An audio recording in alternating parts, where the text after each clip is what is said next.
Buying the dip sounds so easy. Until you buy, and it keeps dipping. Sound familiar? The truth is, most dips are traps, but some are golden opportunities. How do you tell the difference? You need a system.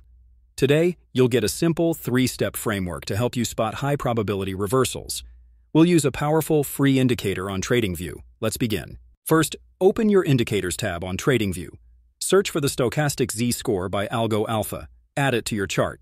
Think of this as your momentum dashboard. It has 3 simple parts. Okay, next we add the RSI indicator and use its default settings. Let's look at a sell trade. Here we see the signal in the overbought zone. Check. The histogram is red. Check. The RSI is below 50. Check. That is our trigger to enter the trade.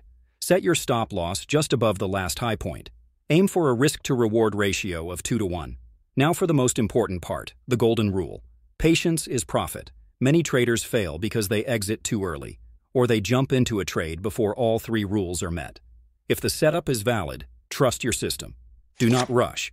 Let the trade work. So let's recap the framework. 1. Find the signal in an extreme location. 2. Confirm the underlying momentum. 3. Get your final confirmation from the RSI. This strategy helps you avoid traps and focus on higher probability trades. Remember, no strategy is perfect. Risk management is always your #1 job. Test this on a demo account first. If you found this guide valuable, hit the like button and subscribe for more simple strategies.